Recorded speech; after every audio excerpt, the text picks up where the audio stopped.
Alô, mochilers! Eu sou a Mariana Lima e hoje eu vou conversar com a Amanda Kirsch sobre as previsões para o futuro da profissão do personal stylist. E essa profissão ela amadureceu muito ao longo dos anos, então nós vamos entender um pouquinho como que as estilistas se tornaram stylists, como que o perfil dos clientes mudou desde a realeza e das elites até a democratização atual. E quais são as metodologias que já estão desatualizadas, como, por exemplo, os 7 estilos universais? E qual que é o futuro da profissão, considerando os avanços da tecnologia, como a inteligência artificial, por exemplo? Então, Amanda, muito obrigada por ter aceitado o meu convite para conversar sobre o tema, sobre essas previsões aí para o futuro, né? É a terceira vez que você participa do podcast Moda na Mochila, você está contando? Eu não tinha me... É verdade, a gente teve o segundo encontro, que foi em grupo. Eu que agradeço pelo convite, é um prazer. Nossas conversas são sempre muito valiosas, muito profundas, do jeito que eu gosto. E os tópicos dessa nossa conversa tá bem legal, tá bem interessante. Então, tô bem animada. Eu nunca vi nenhum podcast sobre personal styling contando em tanto detalhe, assim... essa parte tanto da previsão para o futuro, como também da história. É muito difícil encontrar realmente essa história detalhada do personal styling, porque eu acho que ele se mistura um pouco com a história do design de moda, né? Das designers, das estilistas. Então, a gente vai conversar um pouquinho mais sobre essa até confusão dos termos aí ao longo dos anos, né? Mas eu tive essa ideia para falar sobre essas previsões do futuro para 2025, porque eu e a Amanda, a gente participa de um grupo de empreendedoras na moda, mundo afora, e a Sara, do Moda Crônica, estava comentando que ela estuda muito essa questão das previsões do futuro para as redes sociais. E aí eu parei para conversar, para pensar sobre isso, e falei, Amanda, o que tu acha de fazer focado no personal styling? Porque alguns anos atrás era aceitável esse conceito dos 7 estilos universais, era aceitável falar que, por exemplo, usar blazer era uma das normas para passar autoridade, e hoje em dia esses conceitos já estão um pouco desatualizados. Então eu queria entender como que a gente chegou até aqui, né? Mas antes, para a gente entender como que a gente chegou até aqui, a gente precisa entender da história, né? Então, o ponto de partida que eu queria começar hoje aqui começa com a stylist da Maria Antonieta, que era um ícone fashion lá do século XVIII, né? É muito comentado que a Rose Bertin, que é a stylist da Maria Antonieta, foi uma das primeiras stylists que existiram, que tiveram esse relacionamento de stylist com o cliente, né? Muito, muito próximo. Porque até então, eu acho que até esse é um dos motivos do porquê que se confunde muito os termos estilista com stylist, que na realidade estilista é a pessoa que desenha, que faz o design, que produz a peça. E a stylist, atualmente, é o profissional que seleciona as peças para formar um look, um estilo que a pessoa deseja conforme as preferências dela, os gostos dela, o contexto dela, né?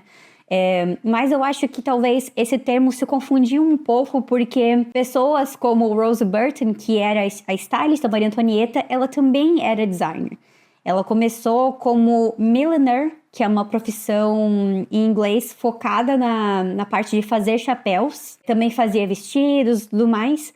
Mas ela é considerada uma das primeiras pessoas que tinha essa relação tão forte com um indivíduo único como a Maria Antonieta, pensando no que ela queria passar. E elas eram tão próximas que esse companheirismo ia além da moda. Elas se tornaram amigas, se tornaram confidentes, digamos assim, né? Então, eu parei pra pensar sobre isso e considero que hoje em dia não existe nenhuma outra profissão na moda como a stylist que esteja tão próximo do cliente final, do consumidor de moda, quanto a stylist, né? Que conhece mais profundamente um cliente, um indivíduo. Então, eu queria entender de ti, Amanda, se você já teve algum caso de criar um relacionamento tão próximo com uma cliente a ponto de se tornar amiga, e também como que você aborda esse relacionamento com o cliente, com as tuas mentorias decoradas? Eu achei essa pergunta super interessante, porque, de fato, a consultoria de estilo,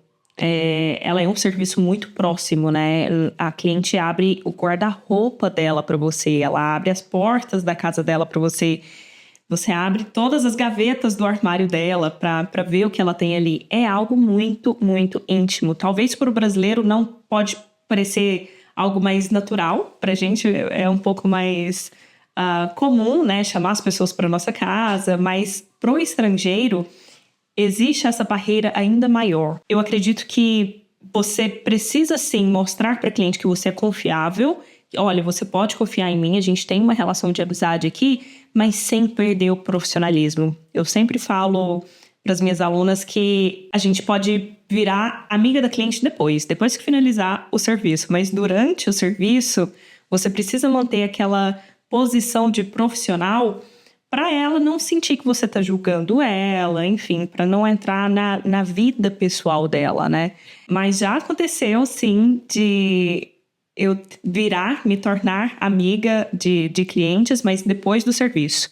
Depois que finalizou o serviço, aí eu chamei para um café, vamos tomar um vinho, vamos passear, vamos... Aí sim, mas durante o serviço eu sempre mantive a proximidade, claro, mantendo ali, tendo essa relação de amizade, mas sempre com profissionalismo, eu acho que é importante. Nossa, muito bom. E agora eu me identifico ainda mais quando tu falou sobre isso, que fora do Brasil, quando você está em outro ambiente, é algo completamente diferente visitar a casa das pessoas, né? Eu tô morando na Suécia fazem pouco mais de 2 meses e até os suecos, eles mesmos fazem brincadeira, fazem piada deles mesmos, falando que eles nunca convidam as pessoas para casa deles. Tem que ser, assim, anos de amizade para eles te convidarem, né? E eu ainda tô na fase inicial de amizade com as minhas colegas suecas. Acho que já teve um avanço, mas realmente eu vou ter que voltar aqui daqui a alguns anos para falar, bom, fui convidada para casa de um sueco e ele vai significar que a amizade, o laço da amizade tá muito forte aí mesmo, né? E também em relação, assim, a essa parte da confusão desse termo, né? Eu vejo que nas redes sociais é muito popular. Hoje em dia, tem pessoas falando que os conceitos não são os mesmos. Estilista é uma coisa, stylist é outra. Sim. Mas, estudando para o podcast de hoje, eu comecei a pensar que existe um porquê que esse termo é confuso, né? Como eu falei, a própria Rose Burton, ela era designer.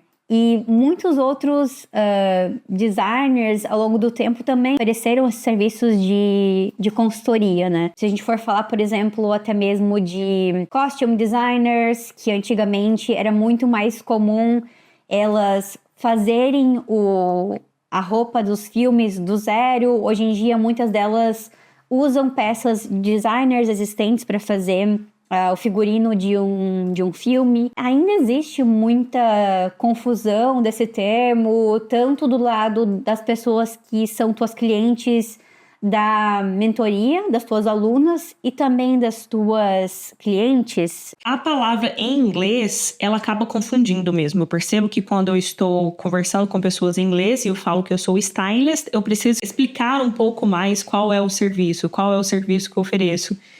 Não, eu sou stylist de quê? De cabelo? De maquiagem? De stylist para marcas? Ou para lojas? Que tipo de stylist é você? Eu percebo essa certa de dificuldade, assim. Eu preciso me estender um pouco mais para explicar o que é o meu serviço. Agora, em português, a gente costuma falar consultora, né? Consultora de estilo, na consultoria de estilo. Então, a gente consegue dividir a consultora de estilo e o stylist. Então, o stylist, ele oferece esse serviço para marcas, né? Para criar ali editorial de moda. Ele está ali no estúdio trabalhando com as marcas e a consultora trabalha com a cliente final. Trabalha com o armário das suas clientes. Mas... Então, por isso, eu acho que em português a gente tem essa facilidade maior por essa diferenciação. Agora, em inglês não é tão comum a gente falar style consultant. Não é tão comum falar que é style consultant. A gente geralmente fala que é stylist ou wardrobe stylist, né? Que facilita também. Sim, existe essa confusão mais em inglês do que em português, eu acredito. Porque o stylist, ele é uma profissão muito nova, né? O stylist para marcas já é uma profissão nova. A personal stylist para clientes é mais nova ainda, surgiu ali nos anos 80. Então, muitas pessoas não conhecem o serviço, não sabem o que isso significa. Então, é comum que a gente precise explicar um pouco mais. E isso, principalmente ali no nosso conteúdo. Eu repito isso todos os dias para as minhas alunas. As pessoas não sabem como funciona uma consultoria de estilo, né? As pessoas não sabem a importância de uma consultoria de estilo. Por isso que você precisa elevar o nível de consciência das pessoas que te seguem para comprarem o seu serviço, né? Ninguém vai comprar algo que não sabe o que significa. Total. Esse trickle-down effect, como se fala, né? Esse conceito da moda, onde se fala que tendências, conceitos usados pela elite passaram para democratização, para pessoas de outras classes sociais, né? Eu acho que demorou muito para acontecer, como tu estava falando, no serviço de personal styling. No primeiro exemplo que eu dei ali, da Rose Burton, isso era no século XVIII, lá na realeza, na elite, né? Ela com Maria Antonieta. E, como você falou, ele se popularizou mais muitas décadas depois, né? Então, eu queria falar um pouquinho mais sobre esse tipo de... Como que aconteceu esse tipo de democratização. Isso foi muito dado também em relação à Revolução Industrial, que com o surgimento também das lojas de departamento, por exemplo, a Selfridges, que nasceu lá, que foi fundada lá em 1909, onde mais pessoas passaram a ter acesso a roupas, né, que não fossem feitas necessariamente sob medida para elas. No fim das contas, hoje em dia, a gente pode dizer que o serviço de personal stylist tá mais democrático, né?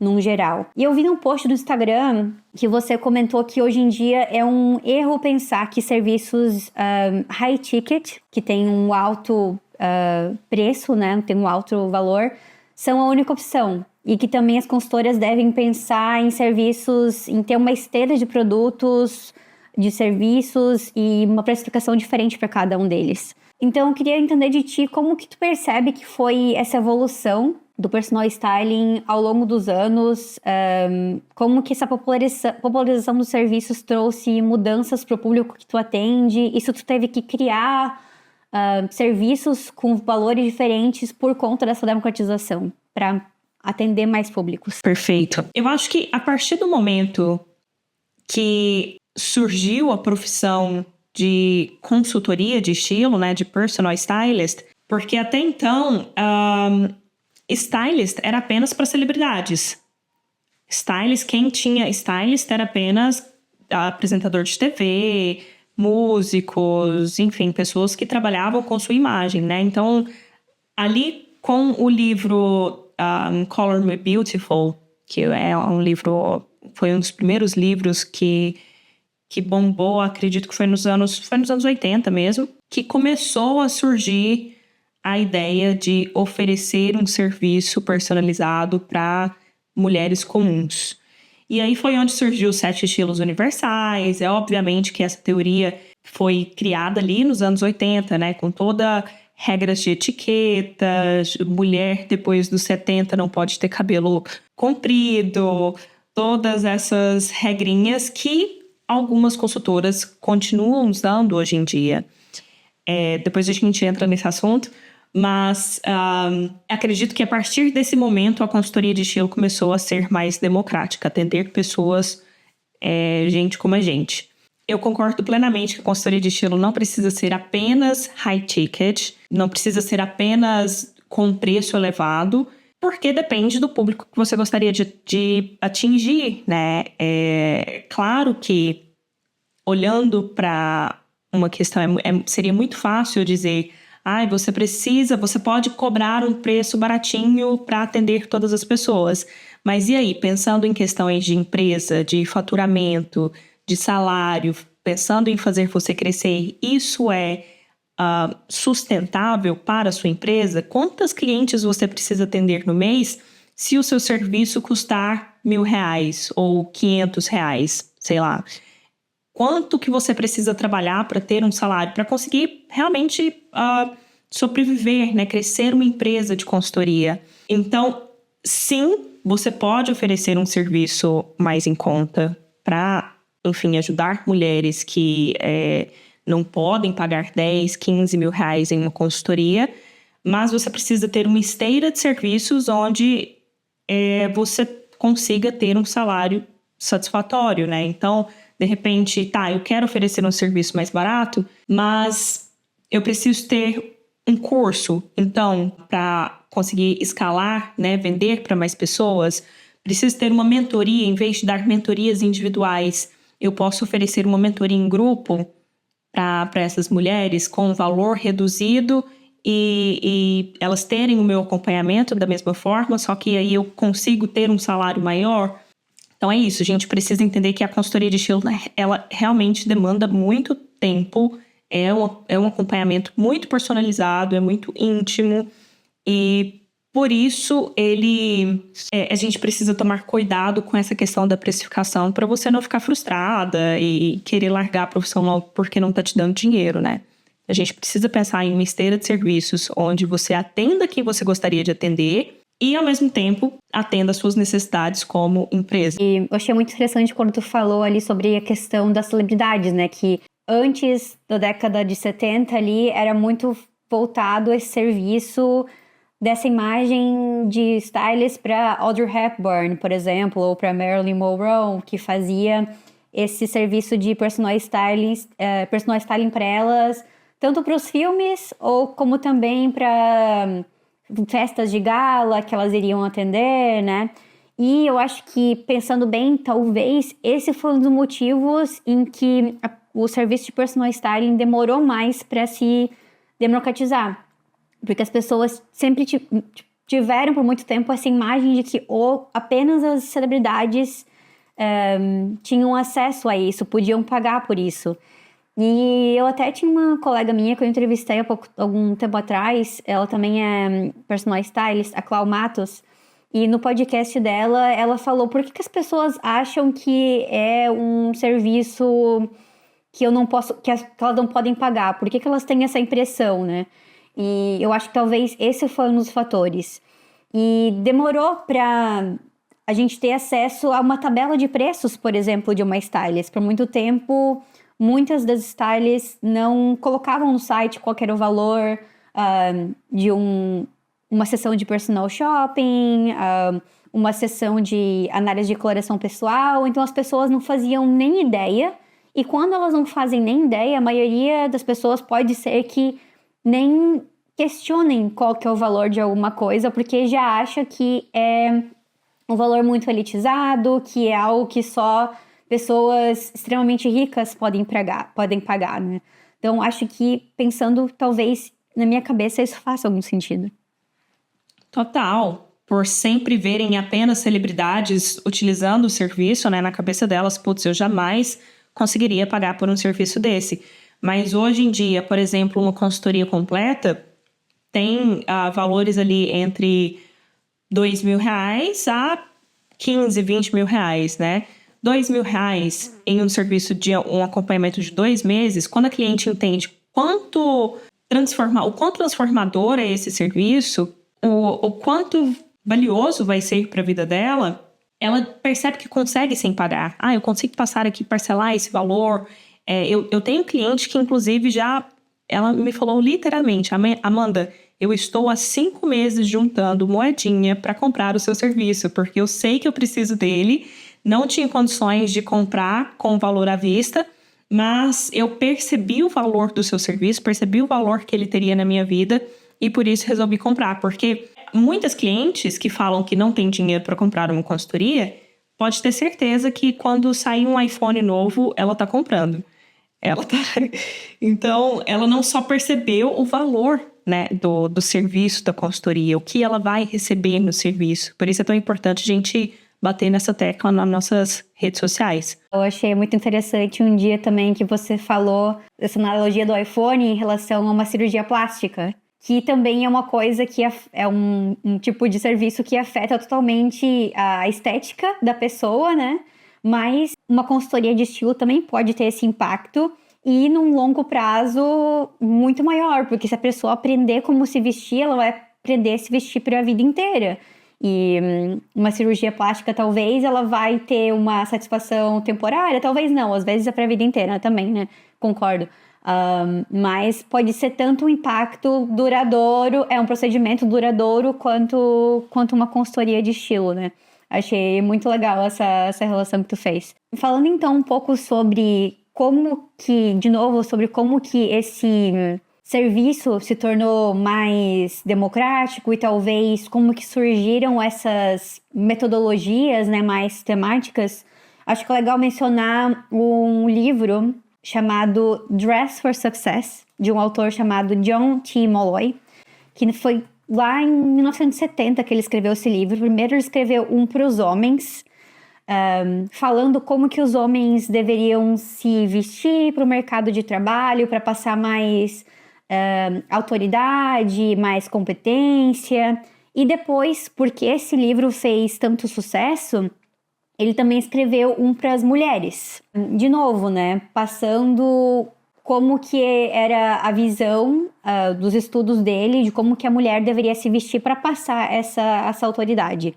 E 1970 era bem essa época das ombreiras, desse movimento, desse business boom. Também tem um termo chamado yuppies, que significa essas pessoas que estão no mercado de trabalho corporativo, escritório. Até teve uma volta, um retorno dessa estética agora, né, com o Siren, Core, Office, Core, etc.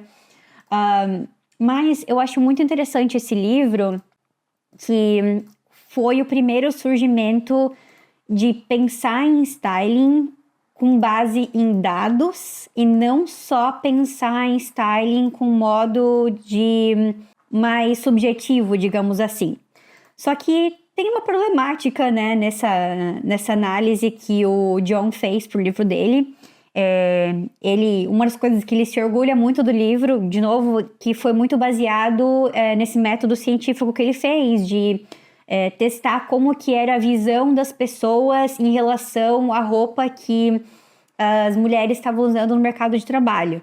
Então ele fez vários testes, fez formulários, não sei exatamente como é que foi a metodologia dele, mas ele fala muito que ele usou dados para fazer essa análise, né? Só que é muito interessante também que, apesar de ele ter feito essa análise, ele entendeu a problemática que era de fazer essa análise no mercado, nesse ambiente do mercado corporativo, onde a visão era muito do homem branco, sobre como que a mulher estava se vestindo, como que a mulher iria passar autoridade. Então, eu achei bem progressista da parte dele de falar que existia uma problemática, mas que mesmo assim, esses eram os dados daquela época e essa era a forma que a mulher tinha que se vestir para passar essa autoridade, né? Mas, hoje em dia, isso já fazem mais de 4 décadas, 7, 8, 9, 10, 40 anos que esse livro foi lançado. A gente tem novas profissões no mercado, a gente tem novas perspectivas de autoridade, de competência, como que as pessoas devem se vestir. E imagino, fico pensando que a forma como a Anitta quer transmitir autoridade é diferente de como a Kamala Harris quer transmitir autoridade, né? Então eu queria entender de ti como que tu faz para trabalhar com as tuas clientes esse conceito de autoridade, que naquela época até foi muito usado o termo power dressing. Então o que seria o power dressing para as suas clientes hoje em dia? Como que é a tua metodologia para entender o que é passar autoridade para cada uma delas? Bom, esse boom, né, desse estilo de alfaiataria, né, as pessoas estão a maioria das empresárias usando alfaiataria para passar autoridade, para ter esse power dressing, para comunicar seriedade, né? Eu entendo porque é um caminho mais fácil para comunicar essa mensagem. Afinal de contas, a alfaiataria, quando você usa alfaiataria, você automaticamente... A alfaiataria é do mundo masculino, né? É uma vestimenta do mundo masculino. Então, quando você usa vestimenta do mundo masculino, você acaba passando autoridade, o que é, no meu ponto de vista, triste. Porque nós, mulheres, a única forma de passar autoridade é vestindo uma roupa masculina, né? E eu, como sou uma consultora fora da caixa, eu acredito que sim, podemos passar autoridade, seriedade com outros tipos de modelagem também. A gente não precisa apenas vestir alfaiataria. E para isso, eu tento entender ao máximo qual é a essência da minha cliente, qual é esse fio condutor do estilo dela, para que esteja presente em ambientes onde ela precisa passar essa mensagem também. Então, por exemplo, eu tive uma cliente, a Maitê, ao menos a gente ainda está passando por processo dela, mas ela é escritora de livro, ela precisa passar essa mensagem, né, de uma mulher poderosa, profissional. Ela dá muitas palestras, sempre está dando palestras, vai em televisão. Só que no dia a dia, na rotina dela, ela é uma mulher extremamente sensual. Ela gosta de decote, ela gosta de roupa justa, ela usa a nuca de fora, o tornozelo ali de fora, com detalhes, sabe, aquela sandália que entrelaçada no tornozelo. Então, ela tem uma vibe versátil. A gente até descobriu isso durante o processo da proposta visual dela, que ela gosta muito dessa vibe Versace, da Balmain, esse glamour italiano barroco da Versace, né? Que ele é glamuroso, ele é muito sensual. Então, como que a gente pode pegar essa essência, esse fio condutor do estilo dela e trazer para um ambiente corporativo e trazer para um ambiente onde ela precisa passar essa autoridade? Então, foi onde eu descobri, ela realmente gosta de alfaiataria, gosta de blazer, mas como que a gente pode trazer a sua personalidade para esse blazer? Então, eu sugeri ali um blazer cropped para valorizar a cintura dela. Em vez de ser uma calça alfaiataria com um tecido mais um tecido formal, uma sarja, não sei, poderia ser uma alfaiataria de couro ou uma alfaiataria de veludo, uma alfaiataria que tenha, uma saia lápis, mas que seja uma saia lápis dourada para trazer essa vibe versátil. Como que a gente pode mesclar esses elementos do estilo da cliente para que ela não se coloque para que a gente não coloque ela dentro de uma caixinha? Não é só blazer, aquele blazer tradicional preto e a calça alfaiataria preta e o batom vermelho. É isso que vai passar a autoridade. A gente pode trazer outros elementos ali do estilo dela, né? O que é diferente para o estilo da minha cliente Morgana, da Morgana Seco, a mãe da Alice. Então, ela tem curso de maternidade, né? A comunicação dela é outra. Ela também precisa passar autoridade, mas ela precisa passar muita proximidade. E com ela, o processo desse power dressing foi completamente diferente, olhando para a essência do estilo dela. Então, ela já não se sente tão confortável assim usando alfaiataria. Então, quais são os outros elementos que a gente pode utilizar? Tecidos mais estruturados, linhas mais retas? Quais são as técnicas, as habilidades que uma profissional pode trazer ali no styling e na escolha dessas peças para trazer essa mensagem um pouco mais profissional? Roupas claras. Então, se o look dela está claro, né, com cores claras, eu colocaria tecidos mais estruturados, modelagens mais estruturadas. Ou se as modelagens são estruturadas, eu colocaria... se as cores são escuras e mais profundas, eu traria modelagens mais suaves. Como que a gente pode equilibrar essa comunicação para fazer sentido para a essência dela? Acho que é isso. Sempre, sempre, sempre entender qual é a essência, a personalidade da cliente. Muito bem. Trazer isso para ambientes corporativos. E na maioria das vezes, quando as tuas clientes te procuram O que é a queixa mais comum delas, assim? Elas mencionam essa parte, esse conceito de procurar passar mais autoridade, ou tem outros tipos de sentimentos que elas procuram passar? Existe alguém que já chegou e falou, eu quero passar menos autoridade? Não sei, tô chutando, assim, mas como que elas descrevem pra ti? O que elas querem passar? Quando eu iniciei na consultoria, as minhas clientes eram mães. Eu tinha muitas clientes que eram mães e se perderam com o seu estilo, ou mulheres que saíram do Brasil, mudaram de país e se perderam com o seu estilo também. Mas essas minhas clientes vieram por conta do meu posicionamento na época, né? Porque eu também tinha acabado de sair do Brasil, eu também estava redescobrindo o meu estilo. Então, toda a minha comunicação ali atraía esse tipo de cliente que trouxeram necessidades diferentes das clientes que eu tenho hoje. Então, as necessidades dessas clientes eram... não me reconheço mais no meu armário, tenho muitas roupas no meu armário, mas nada para vestir.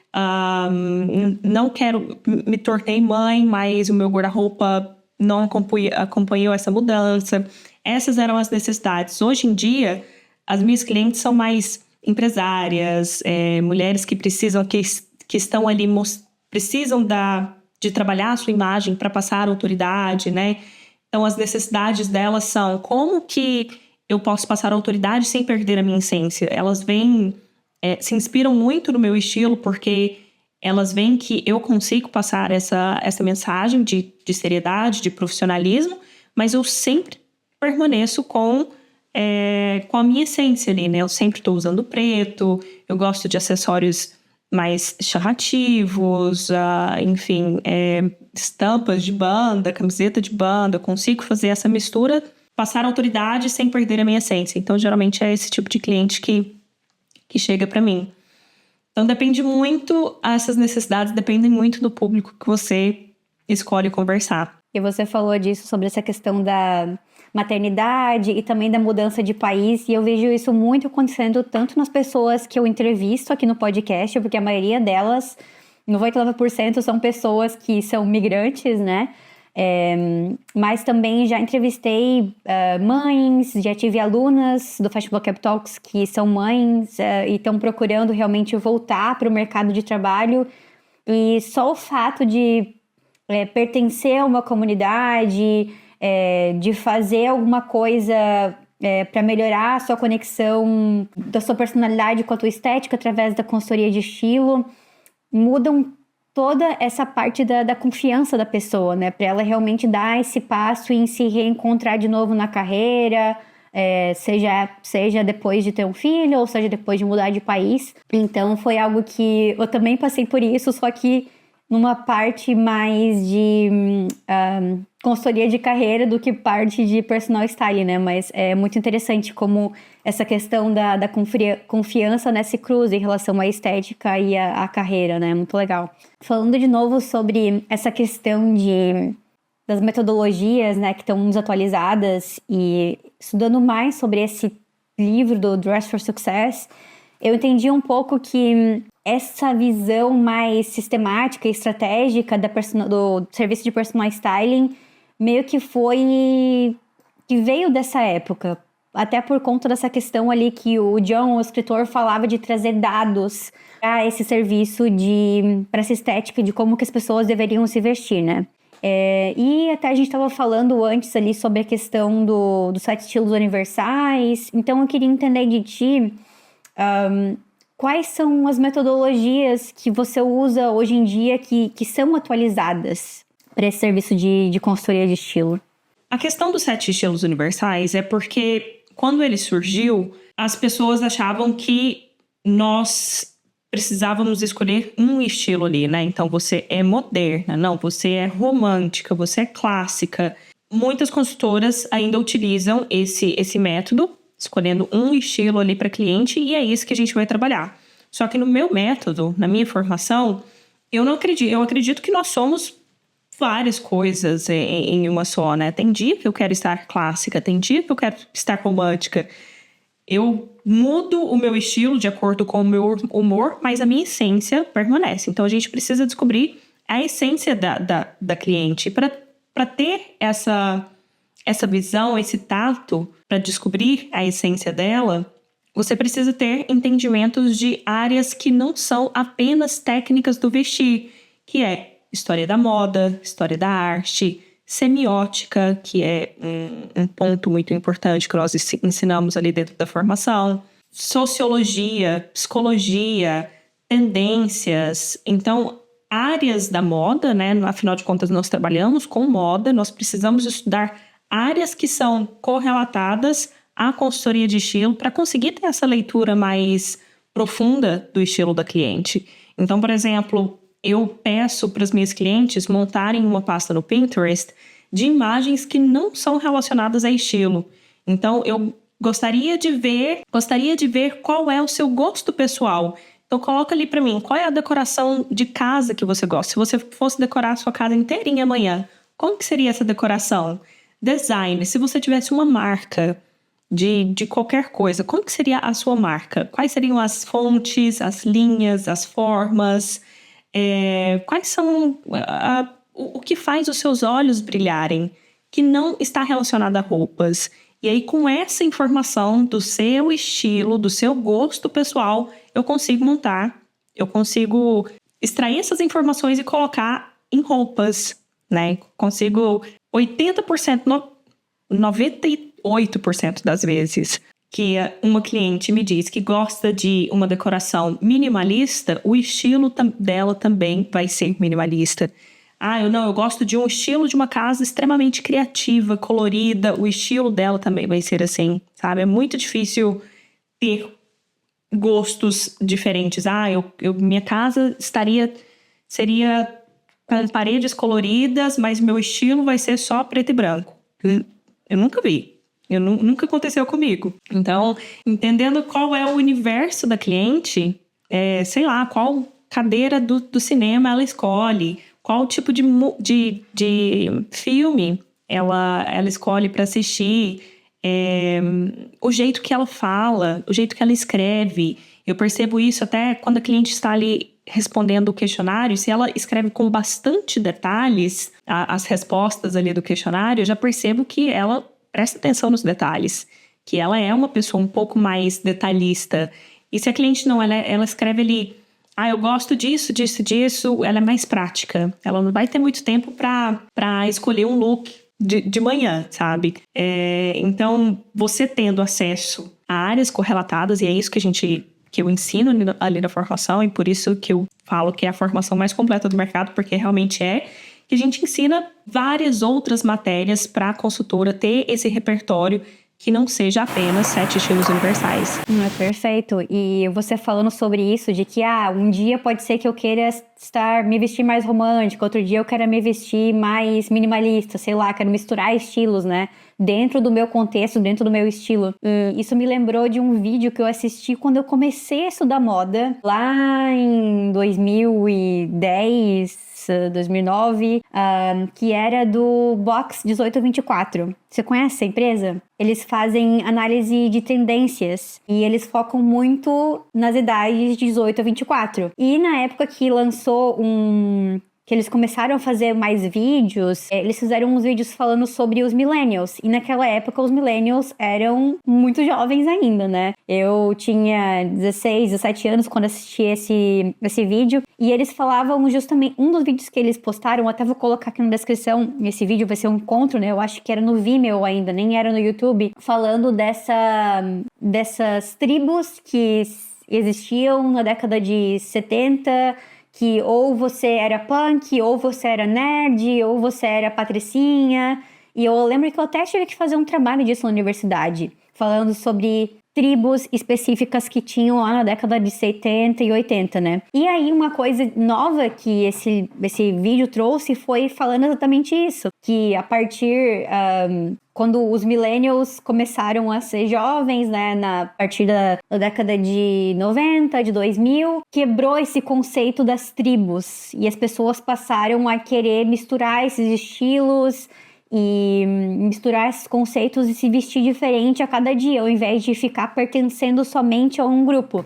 Esse vídeo, ele marcou muito a minha carreira na moda. É um daqueles vídeos que você vê assim e te arrepia e pensa, caramba, é isso mesmo. E eles colocaram esse conceito todo em poucos minutos, né? Então, vou deixar esse vídeo na descrição para quem quiser ver. Ele é bem antigo, mas eu acho que ele retrata bem do porquê também que essa questão dos 7 estilos universais hoje em dia já não fazem mais sentido. Pode ser que fizeram sentido um dia, né? Mas eu gosto de falar que tá desatualizado por conta disso. Até interessante falar sobre essa mistura, né, de estilos e tudo mais, de um stylist chamado Ray Petrie. Ele foi muito famoso lá na década de 80. E ele foi um dos stylists que começou a misturar essa questão de usar roupas high fashion com street culture. E eu tava lendo um artigo do The Guardian falando sobre esse stylist, e eles até brincam que o único motivo que o David Beckham usou o sarong, num daqueles looks famosos do Beckham, né? O único motivo que ele usou um sarong foi porque o Ray Petrie teve toda essa influência lá na década de 80 em misturar essas peças, em trazer esse high-low, digamos assim, né?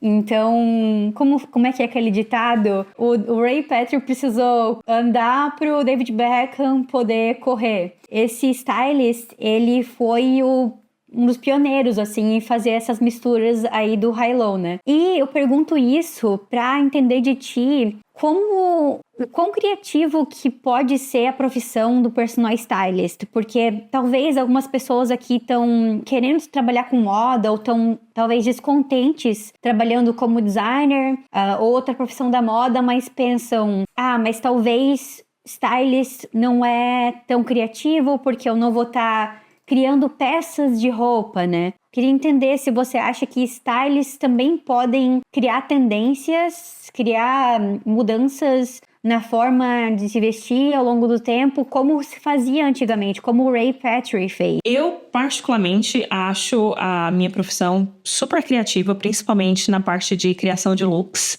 Você precisa trabalhar a sua criatividade, né, para criar novos looks ali para cliente.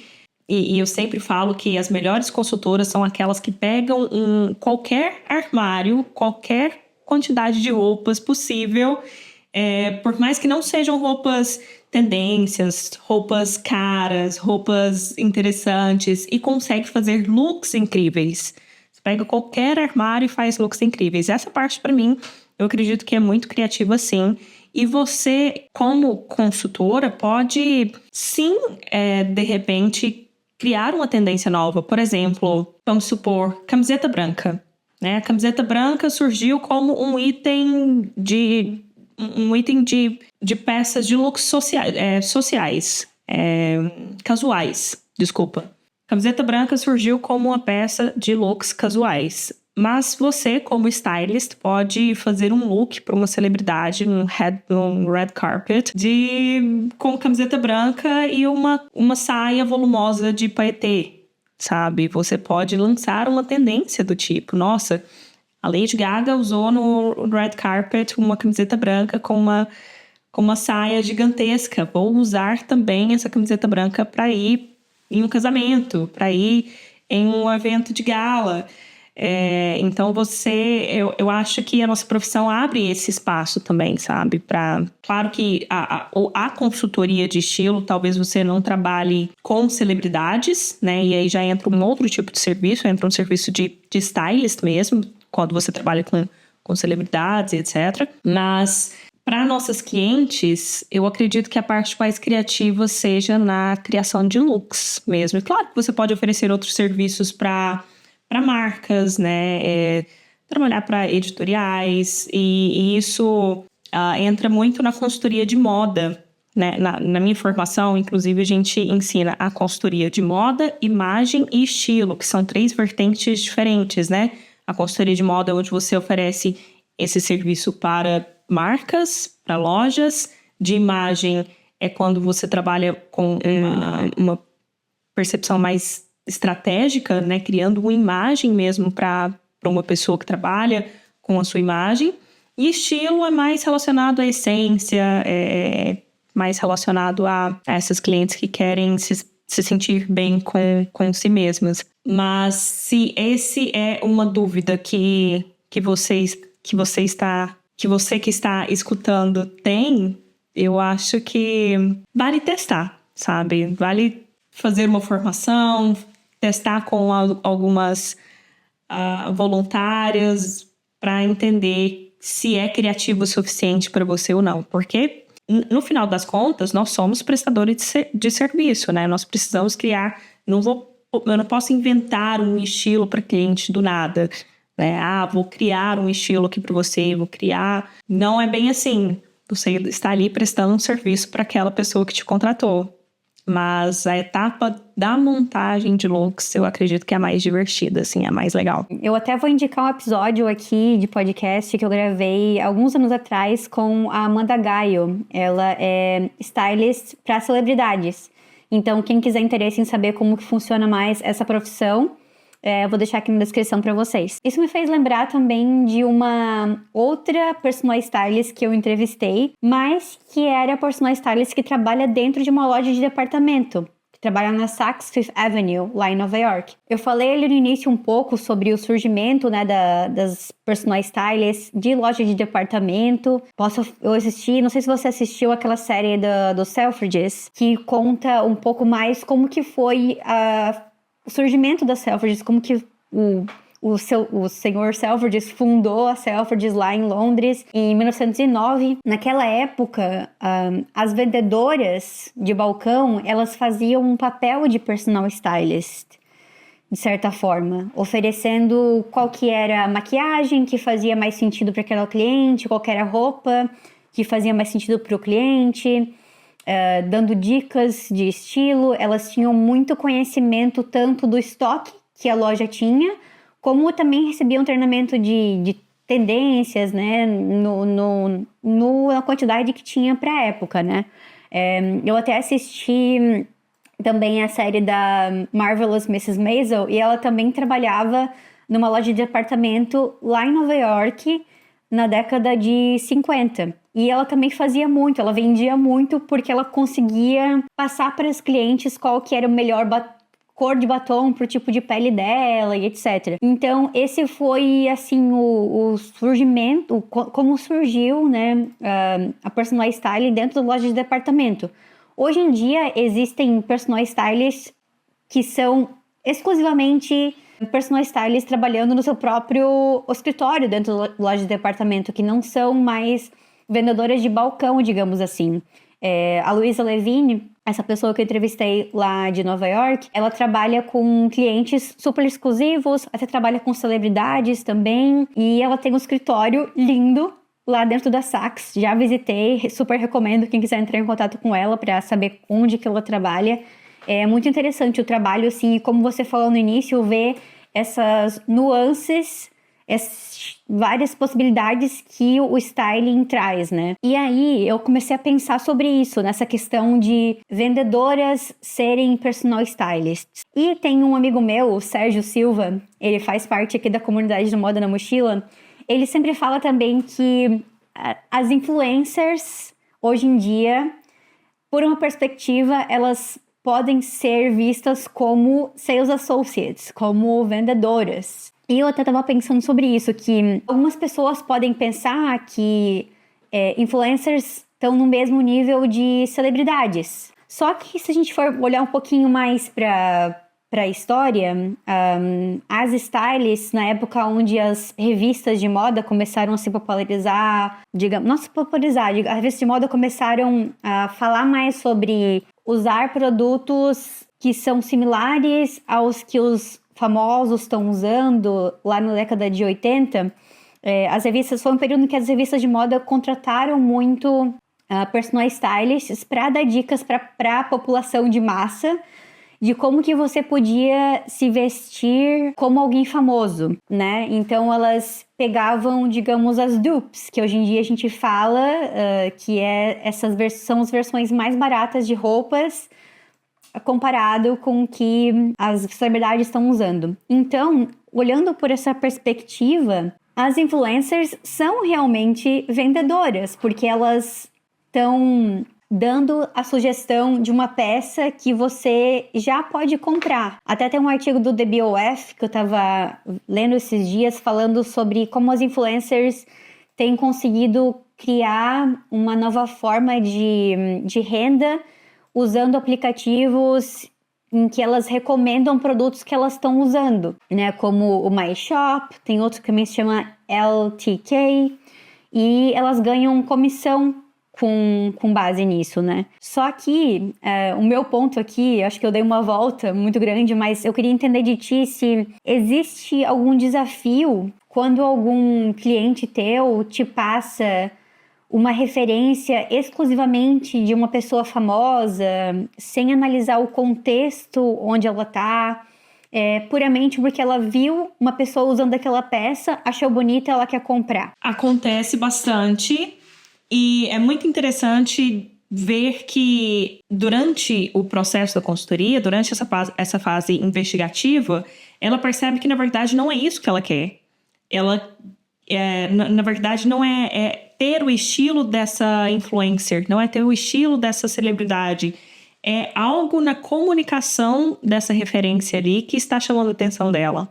Eu acho isso maravilhoso. Eu peço para os meus clientes referências de influencers, de celebridades, de pessoas que ela conhece, alguém que ela viu num filme, qualquer personagem que seja, para eu entender por que ela acha aquilo bonito, não para imitar o estilo da pessoa, mas para entender por que ela acha aquilo ali bonito. Se é a combinação de cores, se são as modelagens, se são as estampas, tem alguma coisa ali que está chamando a atenção dela. Acontece muito delas me dizerem: Amanda, quero ter um estilo elegante. Não, quero ter... A maioria quer ter um estilo elegante, né? Elegante, para cada pessoa, significa uma coisa diferente. Então, às vezes não é elegância que ela está procurando. Às vezes, na verdade, a palavra seria modernidade ou seria requinte, não sei. Seria algo que para ela está comunicando elegância, mas não é um estilo elegante em si. Mas, sim, eu acho que é importante entender quais são essas referências que elas têm, né, de estilo, de influencers e celebridades, mas não para imitar, não para pegar igual, porque senão seria muito fácil, né? Senão ela faria isso sozinha, mas para entender por que ela acha aquilo ali bonito. E geralmente, no final, quando chegamos no final da consultoria e eu ofereço esse dossiê final, esse documento ali onde mostra a jornada da consultoria, eu consigo apontar para ela: olha, lembra que você mostrou essa referência aqui? Na verdade, não é esse estilo que você gostaria de ter. Você gostaria de ter só esse tipo de modelagem aqui, que é o que nós compramos no seu personal shopping. O que você estava me dizendo ali nessa sua referência que agora colocamos aqui no seu estilo? Eu acho essa parte maravilhosa. Perfeito. E eu queria entender um pouco também sobre agora as previsões para o futuro da consultoria de estilo, né? No último episódio com a Fadinha 3D, eu até conversei bastante com ela sobre AI. Eu sei que existem muitas empresas de moda e tecnologia voltadas também para o serviço de personal styling, falando na questão do design, né? Hoje em dia, as marcas de ultra fast fashion, como a Shein, por exemplo, elas já criam com base no algoritmo, no que as pessoas estão pesquisando. Então, já valorizam mais os dados, o algoritmo, do que a criatividade do designer, né? Algumas marcas de ultra fast fashion. Então, eu queria entender o que um stylist precisa fazer para valorizar o seu serviço. Talvez a palavra é humanizar um pouco mais o serviço, considerando essas inovações tecnológicas. E também uma segunda pergunta: se você utiliza ferramentas de inteligência artificial no teu serviço, como que você vê aí o futuro do personal styling? Bom, eu uso e eu ensino ali na formação utilizar o Photoshop para fazer algumas sugestões de modelagens para o corpo da cliente. Então, eu pego a foto do corpo da cliente. Se isso é, por exemplo, eu sempre ensino que essa questão de melhores modelagens para o biotipo, é uma necessidade que precisa vir da cliente, não da consultora, né? Se ela traz essa necessidade para você, é onde nós trabalhamos isso. E aí, nesse caso, eu peço uma foto para cliente, vestindo uma roupa, uma legging e uma camiseta justinha, e peço para o AI ali colocar, por exemplo, um blazer no corpo dela, ou uma saia curta, só para ela se enxergar nessas modelagens diferentes. Então a gente pode usar essas ferramentas, eu acho que para fazer essas simulações, ou por exemplo, no visagismo, a gente faz simulações de corte de cabelo. Eu utilizo um aplicativo que se chama Face Up. Você consegue colocar cortes de cabelo diferentes ali, e aí eu ensino como utilizar esse aplicativo, porque não é só colocar os formatos que eles dão, que o aplicativo te dá, você consegue usar a caneta ali para, enfim, respeitar a textura do cabelo da cliente, o formato de fio. Então, acho que pode nos ajudar com essa questão, assim, de simular combinações de looks para mostrar para a cliente essas combinações do corpo dela, corte de cabelo, às vezes maquiagem, mas eu duvido muito que a inteligência artificial vai banir, vai acabar com a profissão, porque a gente trabalha com a complexidade de ser um ser humano, né? Enfim, entender a subjetividade do gosto pessoal de uma cliente, eu acho que, não sei, eu posso estar errada com essa afirmação, mas eu acho que as pessoas ainda irão preferir pessoas para fazer esse tipo de serviço. Por exemplo, temos hoje aplicativos de análise de cor, onde eu vejo, às vezes, post patrocinado no Instagram. Eu abaixei esse aplicativo aqui e agora descobri a minha paleta de cores. Mas eu não faço análise de cor online porque eu não acredito que a gente consiga dar um resultado 100% para as nossas clientes. Talvez ali, de acordo com a estação, quem é consultora vai entender o que eu estou dizendo, talvez com mais facilidade. Mas talvez nós conseguimos, com uma foto, direcionar essa cliente para qual estação melhor funciona para ela. Mas a dimensão da cor, se é opaca, se é brilhante, se é profunda, se é clara, eu acredito que esse resultado seja 100% no presencial. Então, como que a inteligência artificial vai fazer isso também, sabe? Tem algumas coisas que não tenho certeza que serão substituídas, mas podemos usar para nos ajudar no nosso serviço. Como eu estava falando lá no início, eu considero que o serviço de personal styling é um dos serviços, ou o serviço que mais tem proximidade com o cliente final. Eu acho que por conta disso, é um dos tipos de profissão da moda que facilita com que você seja autônoma desde o início trabalhando como personal stylist, né? Comparado a que se você quiser se tornar uma designer, talvez você vai ter que fazer um estágio numa empresa antes para conhecer, então você vai acabar sendo contratada por alguma empresa.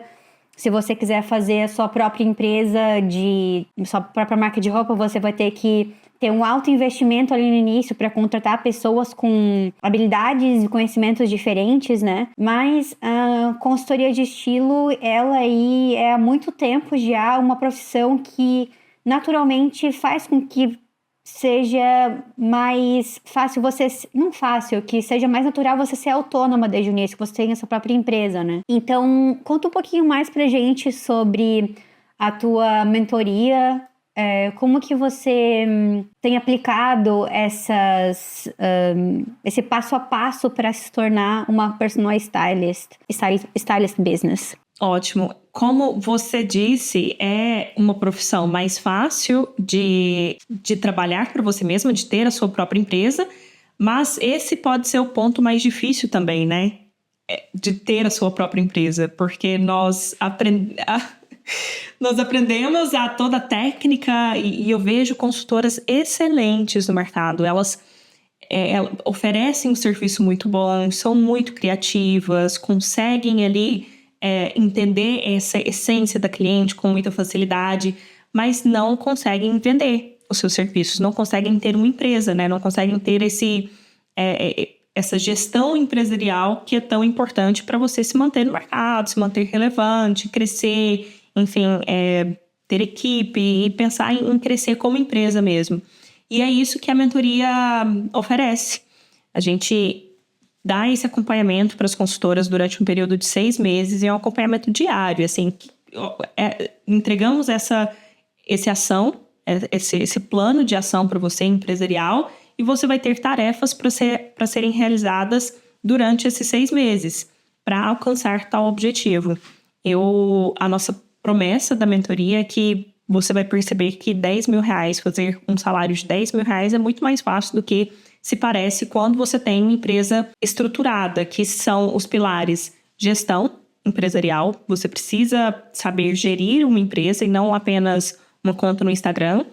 Você precisa trabalhar o seu posicionamento nas redes sociais, o seu posicionamento até no offline também, né? Porque posicionamento não é só nas redes sociais, mas também quem você é. Conteúdo, gerar conteúdo que não só conecte com as pessoas, não só entregue dicas, mas conteúdos que vendam, que geram desejo de compra no seu serviço. E vendas. Como que você pode ter uma previsibilidade de caixa no próximo mês, conseguir deitar a cabeça no travesseiro tranquilo para ir dormir, sabendo que você vai ter vendas no próximo mês, que você tem clientes. Como que você consegue gerenciar isso, né? Então, a mentoria, ela te dá esse suporte de negócios mesmo. Não, claro que entramos em questão de atendimento, você vai ter ali mentorias, sessões individuais comigo e sessões individuais com nossas tutoras. Tem a Mona Lisa, que vai analisar todos os conteúdos que você está fazendo. Vamos ter outras tutoras ali também para avaliar todos os seus passos, para você ter um amparo, para não ficar sozinha e realmente crescer como empresária, que é isso que você, afinal de contas, é. Não, com certeza. Empreender pode ser muito solitário, mas não precisa ser solitário, né? Quando você tem uma equipe de mentoria. Não precisa. Quando que é a última data para se inscrever? Como é que vai funcionar as inscrições? As inscrições, na verdade, o processo seletivo abre agora no sábado. Elas precisam se aplicar, né? Faz uma aplicação, preenche o formulário para a gente analisar se você está em um momento de verdade, um momento mesmo para entrar na mentoria, porque é uma mentoria mais avançada. Se você não estiver nesse momento, nós indicamos outro dos nossos cursos, né? Outros produtos ali para você iniciar. Mas primeiro você se aplica e abre agora esse sábado e vai até dia 31 as aplicações. Dia 31 de outubro. Dia 2 de novembro a gente já começa com a mentoria. Nossa, muito bem. Então, eu acho que com esse episódio as pessoas tiveram, assim, um apanhado de inspiracional do porquê que elas devem, a pessoa que está ali indecisa, né, se deve ou não se tornar uma consultora de estilo. Então, entre em contato com a Amanda. Falem que vocês foram indicados pelo Moda na Mochila. Eu deixo esse convite aqui para todo mundo que estiver escutando, para ir conhecer o Akai Styles, para ir conhecer nossos serviços. Eu sempre falo que o meu propósito na Terra é impulsionar a vida profissional e pessoal de mulheres.